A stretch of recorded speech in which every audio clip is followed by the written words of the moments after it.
अस्सलाम वालेकुम नाज़रीन, मां तव्हांजी होस्ट सुणी गुलतुनियो जीअं त ही प्रोग्राम मूंखे चाहत प्रोडक्शन में कशिश टीवी जे तावन सां पेश कयो पियो वञे। अॼु असां सां जेको फनकार मौजूद आहे न, मुश्की मुख्तियार, तव्हां त शंबर मिलाली जो गानो ॿुधो हूंदो त भूरा आहिनि ग़लतियुनि जा घर, सचा आहिनि मुश्की दिलबर। त पोइ असां मुश्की मुख्तियार खे स्टेज ते दावत ॾियूं था ऐं मां हिन शेर सां सॼांसि थी त तूं अची न अची तुंहिंजो इंतज़ार थींदो, तूं अची न अची तुंहिंजो इंतज़ार थींदो, अदर तुंहिंजो हिन महफ़िल जो सिंगार थींदो। तो कीअं न चइबो भागन वारो ए मुश्की मुख्तियार जे के अॼु तुंहिंजो दीदार थींदो। तव्हांजी ज़ोरदार ताड़ियुनि जी गूंज में ॾिसो मुश्की मुख्तियार।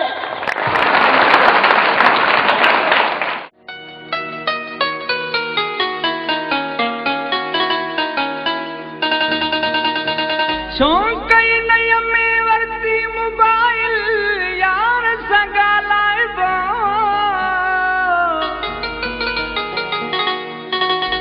चार दिहाड़ा मूं सां ॻाल्हाए बंदि कई थई यको। आपका मिलाया हुआ नंबर इस वक्त बंद है, बराए मेहरबानी थोड़ी देर बाद कोशिश कीजिए।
साडे रसूल बख्श